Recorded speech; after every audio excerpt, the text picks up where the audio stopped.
एक फिक्की जो है federation of Indian chamber of commerce and industry ने एक रिपोर्ट जारी की थी। उसके अल्फाज और उसके जो कंटेंट हैं वो इतने खौफनाक हैं कि शायद मेरी हमीयत उनको दोहराने का नहीं इजाज़त देती। लेकिन पाकिस्तान को स्ट्रेटजिकली आइसोलेट किया जाए और पाकिस्तान को एक रॉ मटेरियल प्रोवाइडिंग कंट्री बनाया जाए। जो है ना आपका एग्रीकल्चर जो प्रोडक्ट्स हैं, फ्रूट वेजिटेबल वहाँ से आ रहे थे, ज़्यादातर वेजिटेबल्स आ रही थी और पाकिस्तान से रॉ मटेरियल ही जा रहा था, जो कि बड़ी गलत एक थी सिचुएशन। और नमक के अलावा कोई ख़ास चीज़ नहीं जा रही थी। इंडिया दुनिया का काफ़ी बड़ा जो है वो एक्सपोर्टिंग कंट्रीज़ में से के तौर पे दुनिया के 15 बड़े कंट्रीज़ जो हैं उनमें इंडिया मेरे ख्याल में 13 नंबर पे है। हेलो नमस्कार दोस्तों, आपका स्वागत है मेरे चैनल में और चैनल को सब्सक्राइब कीजिए और लाइक कीजिए। चलो वीडियो को स्टार्ट करते हैं और देखते हैं क्या हुआ। पाकिस्तान और भारत के दरमियान तजारत की बहाली है। जो खुफिया एजेंसियां हैं उनके अस्करी हुकाम मुज़ाकरात कर रहे हैं, जबकि दूसरी तरफ से अजीत डोवल साहब हैं। तो 2006 के अंदर एक फिक्की जो है federation of Indian chamber of commerce and industry ने एक रिपोर्ट जारी की थी। उसके अल्फाज और उसके जो कंटेंट हैं वो इतने खौफनाक हैं कि शायद मेरी हमीयत उनको दोहराने का नहीं इजाज़त देती। लेकिन पाकिस्तान को स्ट्रेटजिकली आइसोलेट किया जाए और पाकिस्तान को एक रॉ मटेरियल प्रोवाइडिंग कंट्री बनाया जाए, जो हमारी इंडस्ट्रीज़ के लिए रॉ मटेरियल्स प्रोवाइड करे। ये उसके अंदर टारगेट सेट किए गए हुए थे।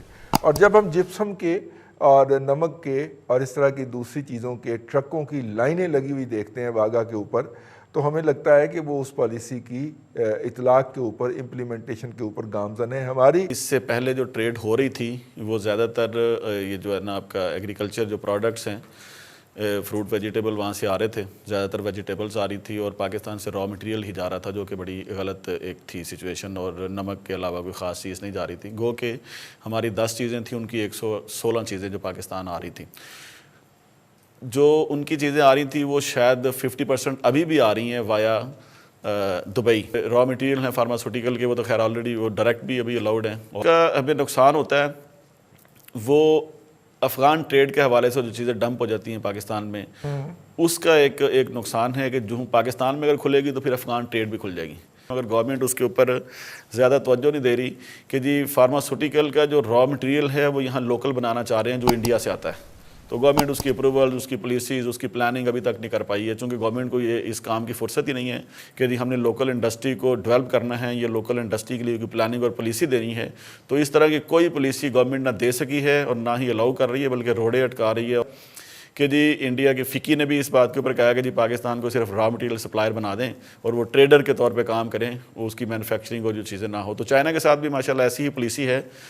इस वक्त जो अनफॉर्चुनेटली सिचुएशन है, हम फ्रेंडशिप के लेवल पे ये जो आप कह रहे हैं ना तल्लुकात हमवार हो रहे हैं या बेहतर हो रहे हैं, ये इक्वालिटी की बेसिस पे नहीं हो रहे। इस वक्त इंडिया ने उन्होंने हर तरह की कोशिश की है पाकिस्तान को डिस्ट्रॉय करने की।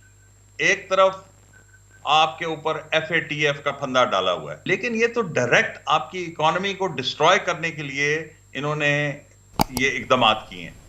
और फिर इसके अलावा आप जानते हैं आपके क्रिकेटर्स को उन्होंने निकाल दिया अपने लीग में से, आपके एक्टर्स को निकाल दिया बॉलीवुड से। कॉटन को फायदा हो जाएगा, शुगर महंगी आ रही है, उधर से सस्ती आ जाएगी। इंडिया के साथ रिलेशंस नॉर्मलाइज किए जाएं और करें। इंडिया के साथ आपका बड़ा सीरियस मामला है ये क्रॉस बॉर्डर ट्रेड। उधर से जी वो इंडिया को तो चाहिए कि यार एक तो आपको बनाना चाहते हैं ट्रेडर या एक वो रॉ मटेरियल एक्सपोर्टर, और उसके अलावा they want access to central Asian countries. तो ट्रेडर तो हम शुरू से ही थे और कश्मीर की तरफ से ट्रेड होता है, वाघा की तरफ से ट्रेड होता है। हमने हिंदुस्तान को हमेशा दुश्मन मुल्क कहा है क्योंकि हमने वो कश्मीर का सौदा इतना बेच दिया है पाकिस्तान में कि अब वो एक बहुत बड़ा बयानिया बन गया हुआ है। और अगर हम उसको और उस पर अगर हम यू टर्न लेते हैं तो मैं नहीं समझता कि हमारी आवाम उसको इतनी जल्दी हजम कर सकेगी। अपने जाती तजर्बे से ये बता रहा हूँ कि Indians are not sincere with you even in doing trade. Afghanistan हमारी मार्केट है। मैंने हमेशा से ये कहा है कि अफगानिस्तान को जो कुछ देंगे वो पाकिस्तानी देंगे, चाहे गंदम दें चाहे इंजन दें। पाकिस्तान को अब जो इस वक्त दौर गुजर रहा है, अब भी अपने पाँव पे नहीं खड़ा हुआ, अब भी अपनी कॉटन ना बनाई, अपनी गंदम ना उगाई, अपनी टेक्नोलॉजी ना इम्प्रूव की, अपनी इनोवेशन ना की, क्रिएटिविटी ना दिखाई, तो पहले से ही हम वैसे गुलाम थे, अब हम इकतसादी तौर पर गुलाम हो जाएंगे। इंडिया टेक्नोलॉजी में हमसे बहुत आगे है, उसकी यील्ड पर एकड़, उसकी पेस्टिसाइड, उसके सीड्स, वो सारी चीज़ें। आज हमारा जो रॉ मटेरियल है फार्मास्यूटिकल का, वो भी इंडिया से आ रहा है।